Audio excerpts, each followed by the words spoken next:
हरि ओम।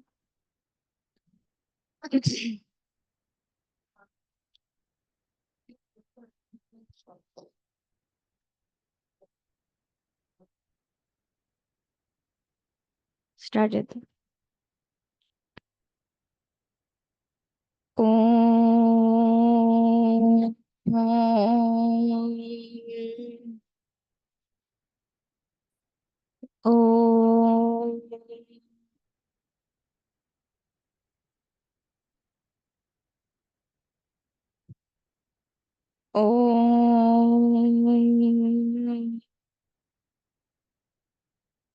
ఓం సహనా భవతు సహనౌ భునక్తు సహ వీర్యం కరవావహై తేజస్వినావధీతమస్తు మా విద్విషావహై। ఓం శాంతి శాంతి శాంతి। ఓం గురుర్బ్రహ్మా గురుర్విష్ణుః గురుర్దేవో మహేశ్వరः గురురేవ పరం బ్రహ్మ తస్మై శ్రీ గురవే నమః। ఓం పార్థాయ ప్రతిబోధితాం భగవతా నారాయణేన స్వయం వ్యాసేన గ్రథితాం పురాణమునినా मध्ये महाभारतम् अद्वैतामृतवर्षिणीं भगवतीम् अष्टादशाध्यायिनीम् अम्ब त्वामनुसन्दधामि भगवद्गीते भवद्वेषिणी। हरि ओम। Second chapter Bhagavad Gita చూస్తున్నామా?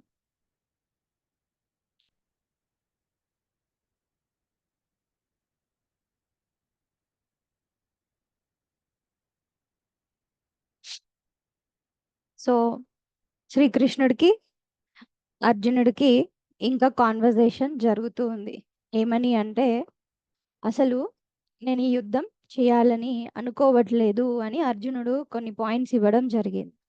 అయితే దాంతో పాటు ఆయన లో- లోపల మనసులో జరిగే ఆలోచనలన్నిటినీ కూడా అర్జునుడు ఎక్స్ప్లెయిన్ చేయడానికి, బయటికి పెట్టడానికి వివిధ రకాలుగా ప్రయత్నిస్తూ ఉన్నాడనమాట. అయితే ఆయన ఫస్ట్ అధ్యాయంలో ఇవన్నీ చేశాడు కదా, మళ్ళీ సెకండ్ చాప్టర్లో ఎందుకు కంటిన్యూ చేస్తున్నాడు అని అంటే, విషయం ఏదైతే ఉందో అది మనం చెప్పుకోవడమే ఇంపార్టెంట్ కాదు. మన ప్రాబ్లం ఏదైతే ఉందో దాన్ని కంప్లీట్గా ఎక్స్ప్రెస్ చేయడమే ఇంపార్టెంట్ కాదు. ఒక్కొక్కసారి దాన్ని మనం ఎక్స్ప్రెస్ చేస్తూ బయటికి చెప్తున్నప్పుడే క్లారిఫికేషన్స్ అనేటివి జరగాలి. అయినా బయటికి చెప్పుకుంటున్నా కూడా మనకి ఇంకెక్కడో సమాధానం రావట్లేదు అని అన్నప్పుడు పర్పస్ ఏంటి? సమాధానం దొరకాలి. అది వెరీ ఇంపార్టెంట్. సో కృష్ణుడికి ఏదో ఎదురుగా ఉన్నాడు కదా, వింటున్నాడు, చెప్పేద్దాము అన్నట్టు కాదు అర్జునుడి ఉద్దేశం. సో చెప్పిన తర్వాత సొల్యూషన్ ఏంటి, మెసేజ్ ఏంటి, సజెషన్ ఏంటి అనేది రిసీవ్ చేసుకోవాలి. ఇది మనకి నేర్పిస్తున్నారు అనమాట. సో ఇంతకు ముందు నిన్న క్లాస్లో చూసినట్లయితే ఉంటే, ఈ యుద్ధాన్ని నేను చెయ్యకుండా ఉండడానికి ఇష్టపడుతున్నాను. ఎందుకంటే ఇట్లాగా వీళ్ళందరినీ చంపేసి వచ్చే లాభం ఏముంటుంది చెప్పు కృష్ణ అనే విషయాన్ని అంటున్నాడు.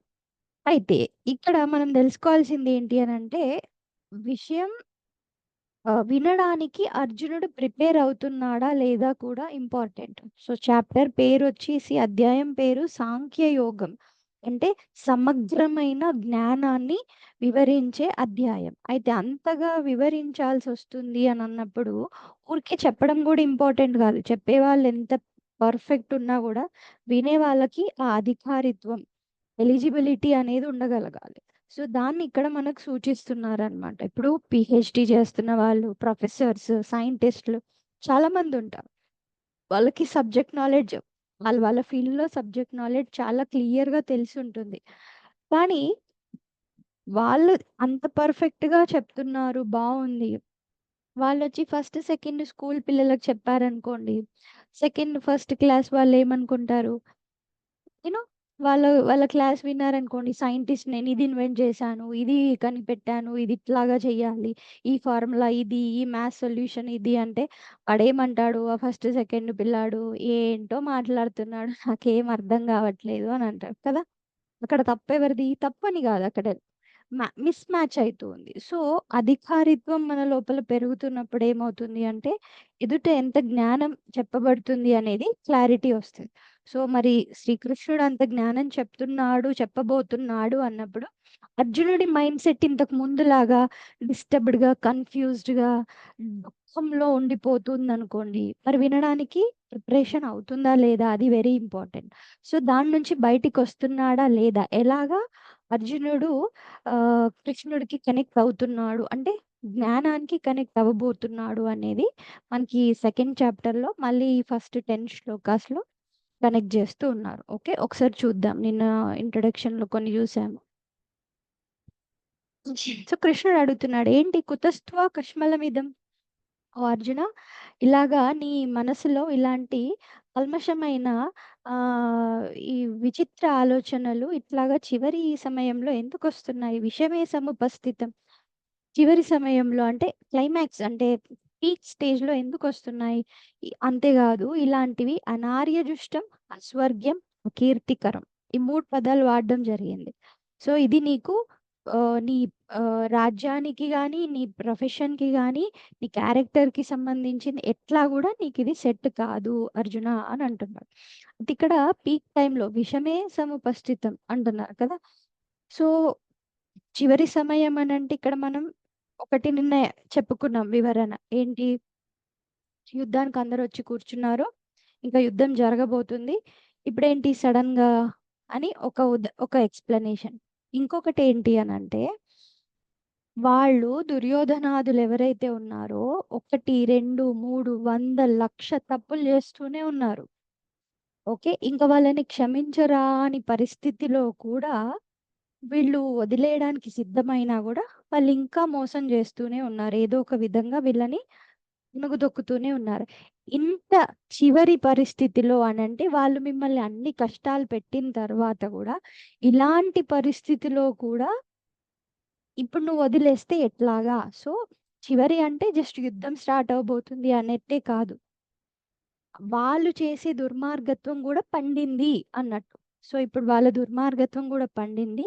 ఈ టైంలో నువ్వు ఇట్లాగా డిసిషన్ తీసుకుంటే ఎట్లాగా అన్నట్టు. ఓకే.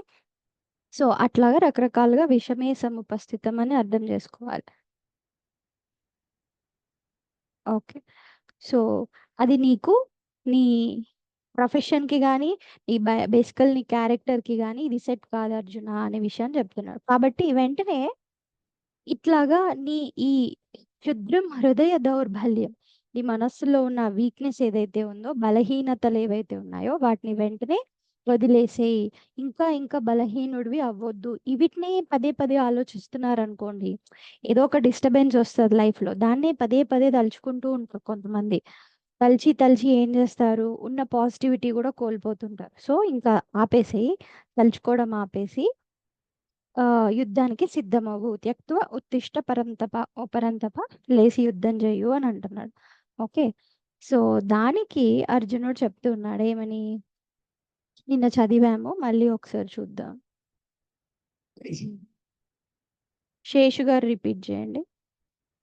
అర్జున ఉవాచ అర్జున ఉవాచ కథం భీష్మమహం సంఖ్యే కథం భీష్మమహం సంఖ్యే ద్రోణం చ మధుసూదన ద్రోణంత మధుసూదన ఇషుభిః ప్రతియోత్స్యామి ఇషుభి ఇషుభి ప్రతియోస్యామి పూజార్హావరిసూదన.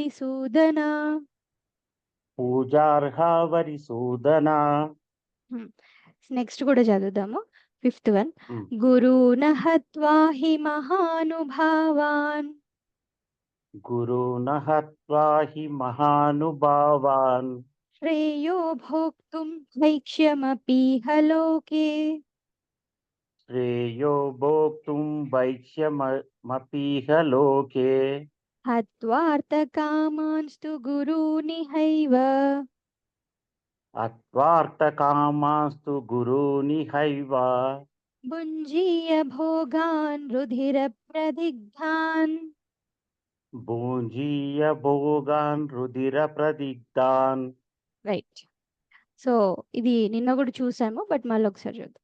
సో అర్జునుడు అంటున్నాడు, ఇక్కడ వరకు విన్న తర్వాత, నువ్వు అలాగా బాగానే చెప్తున్నావు కృష్ణ, కానీ కథం ఈ విధంగా భీష్మాచార్యుడు, ద్రోణాచార్యుడు వీళ్ళ మధ్యలోకి తీసుకొచ్చి, వీళ్ళ ముందుకు తీసుకొచ్చి పెట్టిన రథంలో అసలు వీళ్ళని నేను ఎలా చంపగలను, ఇషుభిహి బాణాలు ఎట్లా వేయగలను, అండ్ ఎందుకు వేయలేవు అంటే వాళ్ళు గౌరవింపదగిన వాళ్ళు, సో వాళ్ళు శ్రేష్ఠులు, ఉత్తములు, మా మంచి కోరుకునే వాళ్ళు, మేము వాళ్ళ మంచి కోరుకుంటున్నాము, సో అలాంటి వాళ్ళని యుద్ధం చేయలేను. అంతేకాదు వాళ్ళు గురువుతో సమానం కాబట్టి, గురువున హత్వా హి మహానుభావాన్, మహానుభావులు, సో మహాత్ములు, మంచి వాళ్ళు, సో అలాంటి వాళ్ళు గురువు సమానులైన వాళ్ళని చంపలేము. దాని బదులు శ్రేయ, ఇంకా దానికంటే మించింది ఏముంటుంది అని అంటే, ఆ బయటకి ఎక్కడికన్నా వెళ్ళి భిక్షాటన చేసింది నయ్యము, అట్లాగా చంపి వాళ్ళ రక్తంతో సంపాదించిన ధనాన్ని పొందడం కంటే బయట ఇంకేదైనా అడుక్కొని ఉండడం బెటర్. అంటే రాజ్యం వదిలేసుకొని అన్ని వదిలేసుకొని ఎక్కడికైనా వెళ్ళింది నయ్యం అని అంటున్నాడు అనమాట. యాక్చువల్గా కరెక్టే కదా. సో శ్రీకృష్ణుడు ఎట్లాగా గురువు గురించి తప్పుగా చెప్తాడు కాదు. కానీ ఇక్కడ ఆ అర్జునుడి కన్ఫ్యూషన్ ఏదైతే ఉందో ఇంకా చాలా అతన్ని తొలిచేస్తుంది. ఇది ధర్మ యుద్ధమా, అధర్మ యుద్ధమా అనే కన్‌ఫ్యూజన్స్ ఏదైతే ఉన్నాయో ఇంకా అదే డెప్త్‌గా ఆలోచిస్తున్నాడు కాబట్టి ఇంకా తొలిచేస్తుంది. మరి ఇట్లాగా నేనేమైనా తప్పు చేయబోతున్నానా? ఇట్లాగా ఇన్ని విషయాలు, మంచి విషయాలు నేర్చుకున్న ఇన్ని రోజుల నుంచి అదంతా రివర్స్‌లో ఏమన్నా చేయబోతున్నానా? నీకే తెలుసు గదా కృష్ణ! నువ్వే దీన్ని ఎట్లాగా సమన్వయపరుస్తావో చెప్పు. ఎవరైతే గురువుని చంపమని చెప్పరు, మరి గురుశ్రేష్ఠులైన వాళ్ళని ఇక్కడ మనం ఏ విధంగా సంహరించాలనుకుంటున్నాము అనేది అర్జునుడి ప్రశ్న. అయితే ఇక్కడ కూడా చాలా క్లారిటీగా రావాలి. గురు సమానులు వాళ్ళు, కరెక్టే, శస్త్ర విద్యలు నేర్పించారు, అన్నీ బాగున్నాయి. కానీ వాళ్ళు ఎటు సైడ్ ఉన్నారు? అధర్మం వైపు ఉన్నారు. కౌరవులకి సపోర్ట్ చేస్తున్నారు. సో అంతా తెలిసిన వాళ్ళైతే, అంతా ఉన్నవాళ్ళు అధర్మం సైడ్ ఉన్నారు అనంటే, కృష్ణుడు స్లోగా ఇండికేట్ చేస్తుంది ఏంటి అనంటే, ఇక్కడ ఎలాంటి సిచ్యువేషన్‌లో అయినా సరే అధర్మానికి సపోర్ట్ చేస్తున్న వాళ్ళని, అధర్మాన్ని అభివృద్ధి చెయ్యాలి అనుకుంటున్న వాళ్ళని తీసివేయడమే ఆయన యొక్క పని. ఓకే. సో దానికోసం మనం ఎక్కడి వరకైనా వెళ్ళొచ్చు. ఆ విషయాన్ని చెప్పబోవడానికి ఈ సీన్ అంతా క్రియేట్ అవుతుంది అన్నమాట. అంతేకాదు నెక్స్ట్ ఇంకా అర్జునుడు ఏమంటున్నాడో విందాం. ఓకే. కంటిన్యూయేషన్.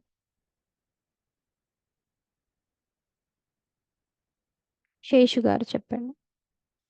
నచైతద్విద్మః కతరన్నో గరీయః न चैतद्विद्मः कतरन्नो गरीयः యద్వా జయేమ యది వా నో జయేయుః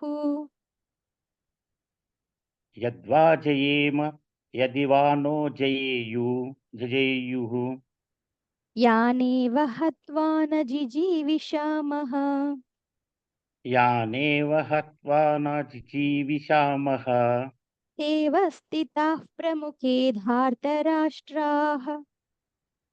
देव स्थिताः प्रमुखे धार्तराष्ट्राः సో ఇక్కడ దీంట్లో కంటిన్యూ చేస్తున్నాడు అర్జునుడు ఏమని అంటే, గరీయః అంటే ఏది గొప్పది, ఏది పెద్దది, ఏది మంచిది, కతరన్నః, కతరత్, ఈ రెండింటిలో ఏ రెండింటిలో, అసలు వీళ్ళని చంపేయాలా, చంపేసి రాజ్యాన్ని జయించాలా, లేకపోతే ఇందాక అనుకున్నట్టు రాజ్యాన్ని జయించాల్సిన అవసరం లేదు, యుద్ధం చేయాల్సిన అవసరం లేదు అని చెప్పేసి యుద్ధం చేయకుండా భిక్షాటనకి వెళ్ళాలా, లేదు అని అంటే వీళ్ళందరినీ చంపేసి రాజ్యం పొంది అందులో తర్వాత కూడా దుఃఖమే కదా, సో అది అనుభవించాలా, ఈ రెండింటిలో ఏం చెయ్యాలి అనే విషయం నాకు తెలియడం లేదు అని అంటున్నాడు. ఓకే. ఇంతవరకు అర్జునుడు మాట్లాడుతూ ఉన్నాడు, స్టేట్మెంట్స్ ఇస్తూ వెళ్ళిపోతున్నాడు. గుర్తుందా ఫస్ట్ చాప్టర్ అంతా కూడా మాట్లాడుతూ, ఇది ఇలా అవుతుంది, అది అలా అవుతుంది, కులక్షయం అవుతుంది, దీనివల్ల ఇది డేంజర్ అవుతుంది, దానివల్ల అది డేంజర్ అవుతుంది అని మాట్లాడుతూ తన ఒపీనియన్స్ స్టేట్మెంట్స్ లాగా ఇచ్చుకుంటూ వెళ్తున్నాడు. ఇక్కడికి వచ్చేసరికి ఏమవుతుంది, స్లోగా మనసులో ఉన్న బాధలన్నీ కక్కేస్తూ, అసలు నిజానికి నేను ఏం చేయాలి కృష్ణ, నాకు అర్థం అవ్వట్లేదు. యుద్ధం చేసి వీళ్ళందరినీ గెలిసి, రాజ్యాన్ని గెలిసి తర్వాత ఈ పాపం చేశాను అని బాధపడాలా? ఇవన్నీ వదిలేసి వెళ్ళిపోవాలా? నాకు తెలియట్లేదు. అంతేకాదు ఏమంటున్నాడు? యానేవ హత్వా న జిజీవిషామః ఏవ స్థితాః ప్రముఖే ధార్తరాష్ట్రాః. ఈ ధార్తరాష్ట్రులు, ధృతరాష్ట్రపుత్రులు ప్రముఖులు, ముఖ్యమైన వాళ్ళు, ఇక్కడ ఉన్న వాళ్ళందరూ, ఎదురుగా ఉన్న వాళ్ళందరూ ఉన్నారు కదా. అసలు ఇంత యుద్ధం కష్టపడి చేసినా కూడా యది జయేమ యది వా నః జయేయుః. అసలు మేము ఇంత కష్టపడి ఇట్లాగా మనసులో ఇన్ని ఆలోచనలు పెట్టుకొని ఒకవేళ యుద్ధం చేసినా కూడా మేం గెలుస్తామో వాళ్ళు గెలుస్తారో క్లారిటీ లేదు కదా. యుద్ధం ముందు మాట్లాడుతున్న విషయం ఏంటి అనంటే, నా ఒపీనియన్ ప్రకారం చెయ్యొద్దు, వీళ్ళని చంపొద్దు అని ఉంది. ఒకవేళ ఇదంతా దాటేసి నేను యుద్ధం చేసినా ఏమో, మరి ఒకవేళ వాళ్ళే గెలుస్తే, మేము గెలవకపోతే ఎవరు గెలుస్తారో అన్న కన్ఫ్యూజన్ కూడా ఉంది. సో ఇక్కడ యుద్ధం చేయడానికి వచ్చిన వీళ్ళందరినీ చంపడం నాకు అసలు ఇష్టం లేదు అనే విషయాన్ని చెప్తున్నాడు. అయితే ఇందులో ఏం చెయ్యాలి, చేయకూడదు, చేసినా కూడా గెలుస్తామా, గెలవమా అనే అన్ని విషయాలు నాకు సందేహంగా ఉన్నాయి. అసలు యాక్చువల్‌గా నీ ప్రాబ్లమ్ ఏంటి అర్జున? ఇ ఇన్నిగనం మాట్లాడుతున్నావు. ఏదైనా కొంచెం క్లారిటీగా చెప్పవా? అన్నట్టు కృష్ణుడు ఏమైనా ఫేస్ పెట్టాడో ఏమో! ఇంకొక శ్లోకంలో కంప్లీట్‌గా ఆయన ఒపీనియన్స్ అన్నిటిని చెప్పి ఒక శ్లోకంలో మళ్ళీ ఒకసారి సమ్మరీ ఇవ్వబోతున్నాడు అర్జునుడు. ఓకే, అదొకటి విందాం. కార్పణ్యదోషోపహత స్వభావః కార్పణ్యదోషోపహత స్వభావః పృచ్ఛామి త్వాం ధర్మ సమ్మూఢచేతాః పృచ్ఛామి త్వాం ధర్మ సమ్మూఢచేతాః యచ్ఛ్రేయస్యాన్నిశ్చితం బ్రూహి తన్మే. యచ్ఛ్రేయస్యాన్నిశ్చితం బ్రూహి తన్మే. యచ్ఛ్రేయస్యాన్నిశ్చితం బ్రూహి తన్మే. యచ్ఛ్రేయస్యాన్నిశ్చితం బ్రూహి తన్మే. శిష్యస్తేహం షాధి మాం త్వాం ప్రపన్నం. శిష్యస్తేహం షాధి మాం త్వాం ప్రపన్నం. రైట్, ఇది కూడా ఇంపార్టెంట్ శ్లోకం. ఓకే, సెకండ్ చాప్టర్ లో వన్ ఆఫ్ ద ఇంపార్టెంట్ శ్లోకం, గుర్తుపెట్టుకోండి, టిక్ మార్క్ పెట్టుకోండి. సో చెప్తున్నాడు ఏమని అనంటే, కార్పణ్య దోషోపహత స్వభావః. అసలు కృష్ణ, నేనేం చెప్పాలనుకుంటున్నాను అనంటే, నా మనస్సు, నా స్వభావం, నా వ్యక్తిత్వం, నా నేచర్ ఏదైతే ఉందో, నా బుద్ధి, నా ఆలోచనలు, ఎనీథింగ్ ఏదైనా అనుకోండి, అదంతా కార్పణ్య దోష అపహత. ఓకే, సో అపహత అంటే హరించడం, లేకపోతే కప్పివేయడం, దొంగిలించడం, ఏదైనా దేంతోటి, ఎలాగా? కార్పణ్య దోష, నా బుద్ధి ఏదైతే ఉందో కార్పణ్య దోషంతో నిండిపోయింది, కప్పబడింది అట్లాగా. అంతేకాదు, ఏమైంది? పృచ్ఛామి త్వాం, పృచ్ఛామి త్వాం, త్వాం అంటే నిన్ను, పృచ్ఛామి అడుగుతున్నాను. అమ్మయ్య, ఇంతసేపటికి ఇప్పుడు అడగడం స్టార్ట్ చేసిండు అర్జునుడు. ఇంతసేపు ఒపీనియన్స్ ఇస్తూ వెళ్ళాడు, ఇప్పుడు పృచ్ఛామి త్వాం ధర్మ సమ్మూఢచేతాః. సమ్మూఢచేతాః, మూఢ అంటే మూర్ఖుడు, తెలివి తక్కువవాడు.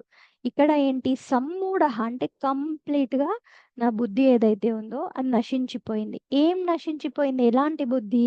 ధర్మ సమ్మూఢచేతాః అంటే అసలు ఏది ధర్మం, ఏది అధర్మం, ఏది చేయాల్సింది, ఏది చేయకూడదు అనే విషయాలలో నా బుద్ధి పోయింది. కాబట్టి నేను నిన్ను అడుగుతున్నాను ఏమని? యహ శ్రేయ, యత్ శ్రేయ ఉంది కదా, యహ శ్రేయ స్యాత్ నిశ్చితం బ్రూహి తన్మే. బ్రూహి అంటే నాకు వివరించు, ఎక్స్ప్లెయిన్ చేయు. ఏంటి? నాకు అసలు ఏది శ్రేయస్కరమైనది, నాకు ఏది మంచిది అనే విషయం నువ్వు నాకు వివరించు. నిశ్చితంగా ఇది నీకు మంచి జరుగుతుంది అనే విషయాన్ని నాకు వివరించు. ఎట్లాగా వివరించు? ఆర్డర్ చేయట్లేదు, కదా! ఇంతకు ముందు అధ్యాయంలో అయితే కృష్ణ నా రథం తీసుకెళ్ళి 2 సేనల మధ్యలో పెట్టు అని ఆర్డర్ చేశాడప్పుడు. ఆయన రథంలో ఒక కింగ్ రథసారథిని యజమాని లాగా ఆర్డర్ చేయడం జరిగింది. కానీ ఇప్పుడు లాస్ట్ లైన్ ఇది ఇంపార్టెంట్ లైన్. శిష్యస్తేహం షాధి మాం త్వాం ప్రపన్నం. ఇప్పుడు నేను ఇట్లాగా అడుగుతున్నాను. ఎలాగా? నీకు నేను శిష్యుడిని. నన్ను శిష్యుడిలాగా స్వీకరించు. నేను నిన్ను శరణాగతి పొందుతున్నాను అనే విషయాన్ని ఇక్కడ చెప్తూ ఉన్నాడు శ్రీకృష్ణుడికి అర్జునుడు. ఓకే. సో ఇది ఒక main step to open Bhagavad Gita. ఎందుకండి? ఎందుకు మెయిన్ స్టెప్పు? అట్లా రిక్వెస్ట్ చేస్తే గాని అర్జునుడికి చెప్పడా కృష్ణుడు అనండి? చెప్పొచ్చు. ఇప్పటికి వాళ్ళిద్దరి మధ్యలో ఎన్నో కాన్వర్జేషన్స్ జరిగుంటాయి కదా! చాలా సార్లు వాళ్ళు కలిసి ప్రయాణం చేసుంటారు. ఎన్నో చెప్పుకొనుంటారు, పంచుకొనుంటారు. కానీ ఇప్పుడు వాళ్ళు ఫ్రెండ్స్ లాగా మాట్లాడుకుంటున్నారు. వాళ్ళ రిలేషన్ ఏదైతే ఉందో, ఆ రిలేషన్‌షిప్‌లో మాట్లాడుకుంటున్నారు. కానీ ఎప్పుడైతే సమస్యకి సమాధానం దొరకాలనుకుంటుందో, మనం ఎదుట ఉన్న వ్యక్తి గురు రూపంలో అని భావించినప్పుడే సరైన జ్ఞానం మన అనుభవానికొస్తుంది. ఇప్పటి వరకి గూడా ఈ సినారియో అంతా క్రియేట్ జేయడానికి కారణం ఏంటి అనంటే, అర్జునుడి లోపల ఆ శిష్యరిక భావం అనేది కలగాలి. ఇక్కడ అర్జున్ లోపల కలగాలి అంటే మెయిన్‌గా ఏంటి? మనకి కలగాలి ముందు. అంటే ఏంటండి శిష్యరికం అంటే ఏంటి? వెళ్ళి ఏదో ఒకటి గురువులని ఇంప్రెస్ చేయడమా? ఈ మధ్య ఇంప్రెస్ చేస్తుంటారు చూడండి. ఏదైనా పోస్ట్ గావాలి, పొజిషన్ గావాలి, ఏదైనా రావాలి అంటే వాళ్ళ హై ఆహ్, పొజిషన్స్‌లో ఉన్న వాళ్ళకెళ్ళి ఏదో ఒకటి గిఫ్ట్స్ ఇవ్వడం, టేబుల్ కింది నుంచి ఇవ్వడం, టేబుల్ పై నుంచి ఇవ్వడం ఇలాంటి ఇంప్రెషన్స్ కాదు చేసేది. కదా! నాకు అర్హత, నేను అర్హత పొందుతున్నాను అనే వ్యక్తిత్వాన్ని పెంచుకోవడం. స్వామి చిన్మయానందజీ గురుదేవులు ఒక మంచి ఉదాహరణ ఇస్తారనమాట. ఏంటి అనంటే ఆహ్, నిజంగా మనం జ్ఞానం కోరుకుంటే మనకి ఈ బంధాలు, ఈ ఈ దుఃఖాలు, ఈ disgusting things of the materialistic world దీని నుంచి మనం నిజంగా బయటపడాలి అని అనుకుంటే, మనం ఎక్కడున్నామో అక్కడ మన ఉత్తమ వ్యక్తిత్వాన్ని పెంచుకోగలగాలి. చాలా సార్లు మా సరౌండింగ్స్ బాలేవండి. మేము పెరిగిన విధానం బాలేదు. ఇక్కడ మేమెంత మంచిగున్నా చుట్టూ మోసం జేసేవాళ్ళు. ఇలా ఏదో ఒక రీజన్స్ ఇచ్చి మన క్యారెక్టర్‌ని మనం వికసింపకుండా చేసుకుంటాం. వాళ్ళలాగుంటే మనము అలాగే ఉంటే రిజల్ట్ అలాగే వస్తుంది. కదా! సో, గురుదేవులు అంటున్నారనమాట. ఏమని అనంటే ఆహ్, తుమ్మెద ఏదైతే ఉందో అదే వెతుకుతూ, వెతుకుతూ, వెతుకుతూ ఒక పుష్పం దగ్గరికెళ్తుంది. ఎలా వెతుకుతుందది? పుష్పం కదలదు. ఒకే ప్లేస్‌లో ఉంటుంది. కానీ అక్కడే ఉంటూ అది సుగంధమైన పరిమళాలను ఇస్తూ ఉంటుంది. ఆ పరిమళాలని ఆహ్, అబ్జర్వ్ చేసి తుమ్మెద ఎక్కడున్నా సరే ఆ ప్లేస్‌కొచ్చి దాని తుమ్మెద మకరందాన్ని స్వీకరిస్తుంది. ఆ కాంటాక్ట్ ఎట్లా జరుగుతుంది? సేమ్ మనది గూడా మనం ఉన్న చోటనే అంటే ఉన్న చోట అనంటే దేశకాల పరిస్థితులవ్వచ్చు, మన బాహ్య పరిస్థితులవ్వచ్చు, ఇంకేదైనా అవ్వచ్చు.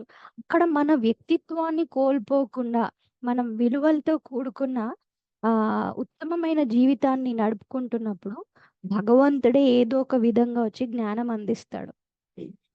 ఇది కంపల్సరీ జరుగుతది. లేదండి. మేము ఇంతకుముందు ఇట్లా ప్రయత్నించాం గానీ, ఏ దేవుడు మాకు సమాధానం ఇవ్వలేదు అంటే, వెయిట్ చెయ్యాలి. వెంటనే రిజల్ట్స్ కావాలి అని అనుకుంటే రాదు. ఎందుకు రాదండి? ఎందుకంటే అదంతా ఇంపార్టెంట్ విషయం కాబట్టి. ఇప్పుడు పిల్లలు ఏదైనా పెరుగుతున్న పిల్లలు ఏదైనా సైకిల్ గానీ, ల్యాప్‌టాప్ గానీ అడుగుతూ ఉంటారు గదా! సో, వాళ్ళకేం జెప్తాం? నువ్వేదైనా మంచి ఫస్ట్ ఎగ్జామ్‌లో ఫస్ట్ రా, లేకపోతే ఒక 10 డేస్ ఇంట్లో మంచిగా డిసిప్లిన్‌గా ఉండు. ఏదో ఒకటి నువ్వు ట్రై జెయ్యు. దెన్ మేము నీకది తీసుకొచ్చిస్తాం. ఆర్ కొంతమందికి చెప్తా. నువ్విప్పుడు బీటెక్ ఫస్ట్ ఇయర్ గదా! సెకండ్ ఇయర్‌లో గొనుక్కో. లేకపోతే ఇప్పుడు నువ్వు 10థ్ గదా! నీకు కాలేజ్‌లో ఇస్తా. అవునా? అంటే ఏంటి? What are we doing? ఇప్పుడేం జేస్తున్నాం? ఆ రిసీవర్ ఎవరైతే ఉన్నారో తీసుకోవాలన్న కోరిక ఉంటే సరిపోదు. దాన్ని కాపాడుకునే శక్తి గూడా ఉండాలి. వాడికి కాపాడుకునే శక్తి ఉందనుకోండి, రోజు వాడి వెనకాల వెళ్ళి వీడేం చేస్తున్నాడు ఇచ్చిన గ్యాడ్జెట్‌ని అని మనం చెక్ చేయాల్సిన అవసరం లేదు. వాడు కాపాడుకుంటాడు. ఇష్టం ఉంటే సరిపోదు. కాపాడుకునే శక్తి గూడా ఉండాలి. అంటే దాన్ని మనం నిలబెట్టుకునే తత్వం గూడా ఉండాలి కదా! సో, అలాంటిది ఆధ్యాత్మిక శాస్త్రం ఏదైతే ఉందో కంప్లీట్‌గా దుఃఖం నుంచి సుఖ ప్రాప్తి ఏదైతే ఉందో, దుఃఖ నివారణ ఏదైతే ఉందో, ఆ విషయాన్ని మనం తెలుసుకోవాలి అన్నా గూడా అంత తపన ఉండాలి మన లోపల. ఉందండి, ఉందండి అంటారు కొంతమంది. చెప్పండి, చెప్పండి, చెప్పండి. మేమేం చెప్పినా వింటాము. మేము మార్చుకుంటాం, మార్చుకుంటాం అని అంటారు. అంతా వింటారు. విని మళ్ళీ సేమ్ రొటీన్ చేస్తుంటారు నెక్స్ట్ డే నుంచి. సామాన్యంగానే ఇంట్లో చూస్తూ ఉంటాం గదా! గంట, 2 గంటలు ఏది చెప్పినా హ్మ్, హ్మ్, హ్మ్. మారతాము అని అంటారు. నెక్స్ట్ డే నుంచి సేమ్ రిపీట్ టెలికాస్ట్ కదా! సో, అలాంటి వాళ్ళకి కాదు ఇది ఇచ్చేది. అందుకోసమే అర్జునుడు ఎంత చెప్తూ ఉన్నా వింటూ ఉన్నాడు కృష్ణుడు. సో, లాస్ట్‌కప్పుడు అడుగుతున్నాడు ఏమని అంటే, "నేను నిన్ను శరణు కోరుకుంటున్నాను. నాకేది మంచిదో తెలియట్లేదు." ఇక్కడ ఇంకొక పాయింట్ గూడా మనం ఆలోచించాలి. ఒకటేమో ఆ శాస్త్ర జ్ఞానం అంత ఇంపార్టెంట్ కాబట్టి, మనకి ఆ భావం నిలకడగా వచ్చేంత వరకి రాదు. సో, ఎదురు చూస్తూ ఉంటే కంపల్సరీ గురువు మన జీవితంలోకొస్తాడు. ఇది జరిగి తీరుతుంది. దీనికి వేరే కాంట్రడిక్షన్ రూలే లేదు. కంపల్సరీ గురువు వస్తాడు అనేదే శాస్త్రం చెప్తుంది. ఓకే. అయితే ఏ రూపంలో అనేది వి షుడ్ బి రెడీ. ఏ రూపంలో అయినా అవ్వచ్చది. అదొకటి. సెకండ్ థింగ్ ఏంటి అనంటే యత్ శ్రేయః నాకేది శ్రేయస్కరమో చెప్పండి అని అంటున్నాడు. చాలా సార్లు మనం సొల్యూషన్స్ కోసం రకరకాలుగా వెతుకుతుంటాం. Okay. First kind of solution ఏంటి అనంటే టెంపరరీ సొల్యూషన్స్.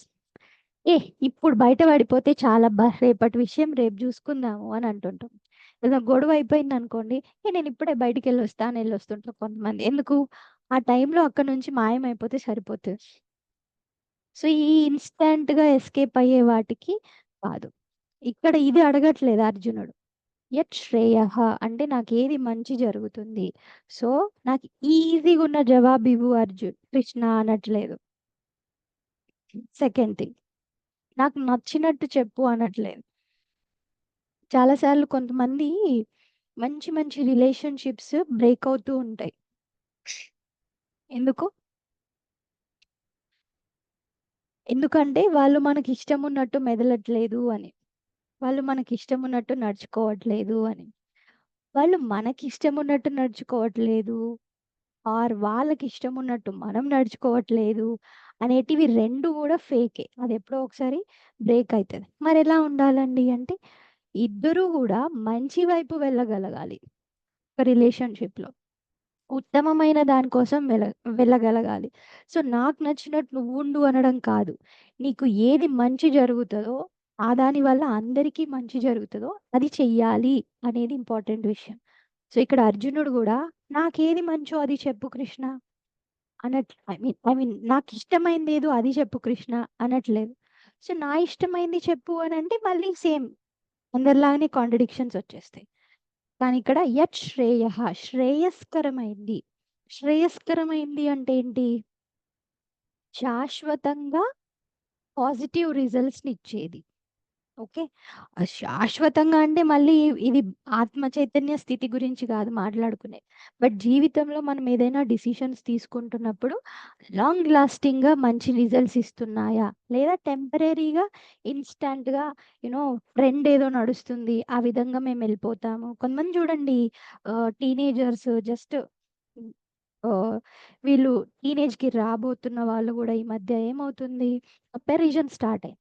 వాళ్ళు అలాగుంటున్నారు. మేము ఇలా ఉంటున్నాం. మేము గూడా అలాగే ఉంటున్నాం. ట్రెండ్ ఫాలో అవ్వాలి. లేకపోతే ఇది చేస్తున్నారు మా ఫ్రెండ్స్ మేము గూడా అదే చేయాలి. ఎందుకు చేయాలి? తెలీదు. దాని తర్వాత ఏంటి నెక్స్ట్? తెలీదు. సో, ఒక అవగాహన లేకుండా కోరికలు కోరుకుంటే గూడా చెల్లదనమాట. అందుకోసమే ఇక్కడ అర్జునుడు మాట్లాడే ప్రతి మాట వెరీ ఇంపార్టెంట్. ఎందుకు? మనం ఫైనల్‌గా భగవంతుడిని ఏదైతే కోరుకుంటున్నామో అది చాలా క్లారిటీగా ఉండగలగాలి. వెళ్ళేసి ఏది పడితే అది కోరుకుంటే దేవుడు నిజంగానే తదాస్తు అన్నాడనుకోండి, దానికి మళ్ళీ కాన్సిక్వెన్సెస్ ఫేస్ చేయాల్సొస్తది. అందుకే ఇక్కడ నాకు చాలా శ్రేయస్కరమైన విషయం. యత్ శ్రేయః. హ్మ్. అది నిశ్చితంగా నువ్వు చెప్పు, నేను వింటాను. ఏదో నువ్వు చెప్పేసేయి, తర్వాత నాకు నచ్చితే నేను జేస్తా, లేకపోతే లేదు అని కాదు. నువ్వు చెప్పు, నేను జేస్తాను. అంతే గాకుండా నీకు నాకు సంబంధం ఏంటి అంటే శిష్యస్తేహం. అర్జున సారీ, కృష్ణుడు అంటున్నాడు. శిష్యః, ఇప్పటి నుంచి నన్ను శిష్యుడిలాగా భావించు అనే విషయాన్ని చెప్తూ ఉన్నాడు. ఇదంతా బానే ఉంది గానీ, అసలు ఇంతవరకి నీకెందుకు ఇలా జరిగింది? ఇప్పుడు నీకు ఇంత ఎక్స్‌ప్లనేషన్ ఎందుకు అవసరము అనంటే, కార్పణ్య దోషోపహత స్వభావః. కార్పణ్య దోషః అంటే కృపణత్వ బుద్ధి ఏదైతే ఉందో అది నన్ను కప్పివేసింది. కృపణత్వం అంటే ఏంటి? కృపణత్వం అంటే ఒక ఉద్దేశ్యం ఏంటి అంటే పిసినారి అని గూడా అర్థం అన్నమాట. ఓకే. సో, అర్జునుడికి పిసినారిత్వం కమ్మివేసింది గాబట్టి ఇలాగా మాటలు యూ నో కన్‌ఫ్యూజన్‌లో వెళ్ళాడు అని. అర్జునుడికి పిసినారిత్వానికి ఏమైనా సంబంధం ఉందా? కాదు గదా! జనరల్‌గా కృపణః అంటే తనకున్నది తనే దాచుకోవడం, లేకపోతే ఇతరులకు ఇవ్వకపోవడం, ఇంకా యూ నో ఆహ్, ఇష్టమైన వాళ్ళ మీద ప్రీతి ఇదంతా అంటుంటారు. బట్ ఇక్కడ మాట్లాడేది ఆ పిసినారిత్వం గురించి గాదు. నిజంగా పిసినారి అంటే ఎవడంట తెలుసా? హ! అజ్ఞాని. అనంతమైన సంపదని వదిలేసుకొని తాత్కాలికమైన ప్రపంచంలో సుఖాల కోసం వెళ్ళేవాడు పిసినారి అంటున్నారిక్కడ. అర్థమైందా? ఎక్కువ డబ్బుందనుకోండి, దాన్ని స్పెండ్ చేయకుండా దాచిపెట్టుకునేవాడు అనేదాన్ని జనరల్ మీనింగ్ గదా! కానీ ఇక్కడేంటి, అసలు మన తత్వం ఏంటి? రియల్ తత్వం సచ్చిదానంద స్వరూపం. అది మర్చిపోయి నేనేదో లిమిటెడ్ మనిషిని, లిమిటెడ్ రాజుని, లిమిటెడ్ పొజిషన్‌లో ఉన్నాను అనుకోవడం కృపణత్వ బుద్ధి. సో, నేనెవరో మర్చిపోయి చిన్నవాడిని అని చిన్నవాళ్ళతో ఐడెంటిఫై చేసుకోవడం. ఏమంటే లిమిటెడ్ బుద్ధితో ఐడెంటిఫై చేసుకోవడాన్ని కృపణత్వ బుద్ధి అంటున్నారనమాట. సో, ఈ కృపణత్వ బుద్ధి వల్ల అంటే అసలైన జ్ఞానాన్ని మర్చిపోయి అజ్ఞానంతో ఏదో ఆలోచిస్తున్నాను. దానివల్ల నాకు ఈ అజ్ఞానం కమ్ముకుంది. నిజానిజాలు, ధర్మాధర్మాలు చూడలేకపోతున్నాను అని అర్జునుడు ఒప్పుకున్నాడు. ఒప్పుకున్నాడు అనంటే, ఇండైరెక్ట్‌గా ఫస్ట్ చాప్టర్‌లో ఏదైతే మాట్లాడాడో అదంతా కన్‌ఫ్యూజన్‌లోనే మాట్లాడుతున్నాడు అనే విషయాన్ని చెప్పుకొస్తూ ఉన్నట్టు. కదా! అయితే మరి అదంతా గూడా కరెక్టే గదండీ అనంటే కరెక్ట్. ఆత్మజ్ఞానం రాకపోతే మిగతా విషయాలు ఎన్ని చేసినా గూడా తప్పే అంట. అదే ఆత్మజ్ఞానం వస్తే మిగతా విషయాలనేటివే లేవు. కాబట్టి నువ్వు కర్తనే కాదు. సో, హైయెస్ట్ ఇప్పుడు యూ నో వంశం రక్షించాలి అనుకుంటున్నావు. కరెక్ట్. బట్ అంతకంటే పైన ఒక ధర్మం ఉంది. ధర్మరక్షణ. ధర్మాన్ని రక్షించాలి అనుకుంటున్నావు. బట్ అంతకంటే ఇంపార్టెంట్ ఆత్మజ్ఞానం తెలుసుకోవడం. సో, ఇట్లా లెవెల్స్ వెళ్తూ ఉంటే ఫైనల్‌గా చేయాల్సిన గమ్యం చేయకపోతే కింద ఉన్న ఎన్ని చేసినా గూడా వేస్టే అన్నట్టు. ఇప్పుడు రకరకాలుగా బస్సులు, కార్లు మారుతూ మన గమ్యానికి వెళ్ళాలి కదా! ఏదో కార్ నచ్చేసింది గదా! ఓలా టాక్సీ బావుంది గదా! ఈ క్యాబ్‌లు బావున్నాయి, బస్సులు బావున్నాయి గదా! అని జెప్పేసి అవిట్లోనే తిరుగుతూ ఉండలేం గదా! గమ్యంకి వెళ్ళడం అనేది ఇంపార్టెంట్. నువ్వు గమ్యంకి వెళ్ళకుండా ఇక్కడ ఎన్ని చేసినా గూడా ఫుల్‌ఫిల్‌మెంట్ అనేది జరగదు. ఆ విషయాన్ని చెప్పుకొస్తున్నాడనమాట. ఓకే. నెక్స్ట్ శ్లోకం గూడా చదువుదాం. సో, ఇది ఆ విధంగా ఇంపార్టెంట్ వర్స్. ఈ శ్లోకంలోనే శ్రీకృష్ణుడుకి అర్జునుడు శరణాగతుడవుతున్నాడు. ఓకే. శరణాగతి అనే టాపిక్‌ని గూడా ఇంకా కొంచెం డీప్‌గా రేపు ఎక్స్‌ప్లెయిన్ జేస్తాను. నెక్స్ట్ శ్లోకం ఒకటి చదివి వదిలేది. నహి ప్రపశ్యామి మమాపనుద్యాత్ न हि प्रपश्यामि मपानुद्यात् మమాపనుద్యాత్ ममापनुद्यात् యచ్చోకముచ్చోషణమింద్రియాణం यच्छोकमुच्चोषणमिन्द्रियाणाम् అవాప్య భూమా వసపత్నమృద్ధం అవాప్య భూమా వసపత్నమృద్ధం రాజ్యం సురాణామపి చాధిపత్యం. రాజ్యం సురానామపి చాధిపత్యం. సో అర్జునుడు అంటున్నాడు ఏమని అంటే నహి ప్రపశ్యామి మమ అపనుద్యాత్. అసలు ఇక్కడ నేను ఏం చేస్తున్నాను నాకేమీ అర్థం అవ్వట్లేదు. ఎందుకు యచ్చోకముచ్చోషణం ఇంద్రియాణం. ఇంద్రియాలు ఏమైతే ఉన్నాయో అంటే నా శరీరంలో ఇంద్రియాలు ఆ శోకంతో శోక తాపంతో వేడితో మొత్తం డిస్టర్బ్ అయిపోతున్నాయి, దహింపజేస్తున్నాయి. అందుకోసం నేను అసలు ఏమీ ఆలోచించలేకపోతున్నాను.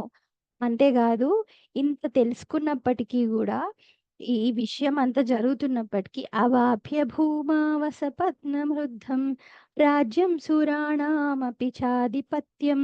ఆ ఆధిపత్యం ఏంటి? సురాణం అపి ఆధిపత్యం. దేవలోకం గాని అంటే స్వర్గలోకం గాని భూమః భూమి భూమౌ భూలోకంలో గాని అసలు నేను ఎటువంటి ఆహ్, ఏమంటారు తాపాన్ని తీర్చే సొల్యూషన్‌ని వెతకలేకపోతున్నాను అంటున్నాడు. ఆయన లోపల నేను అర్జున సారీ కృష్ణ నేను నీకు శరణాగతుడిని అయినప్పటికీ గూడా ఎంత తాపం దహించేస్తుంది అంటే ఎక్కువ ఆలోచన వచ్చేసరికి బాడీ హీట్ అవుతుంది గదా!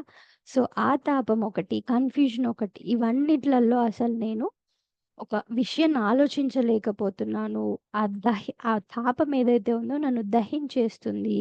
అండ్ ఈ భూలోకంలో గాని, దేవలోకంలో గాని అసలు ఏది గూడా నాకు ఈ తాపం తొలగించదేమో అన్న విధంగా ఆయన బాధని చెప్పుకుంటూ ఉన్నాడనమాట. ఓకే. సో, దీని తర్వాత ఏం జరుగుతుంది అనేది అండ్ శరణాగతి టాపిక్ ఇంకొంచెం డీటెయిల్‌గా రేపటి క్లాస్‌లో చూద్దాం. ఓకే. ఓం శాంతి శాంతి శాంతిః. హరిః ఓం శ్రీ గురుభ్యో నమః. హరిః ఓం శ్రీకృష్ణ కనయాలాల్ की जय. श्रीमद् भगवद गीता मैया की जय. श्री सद्गुरुनाथ महाराज की जय. हरि ओम. हरि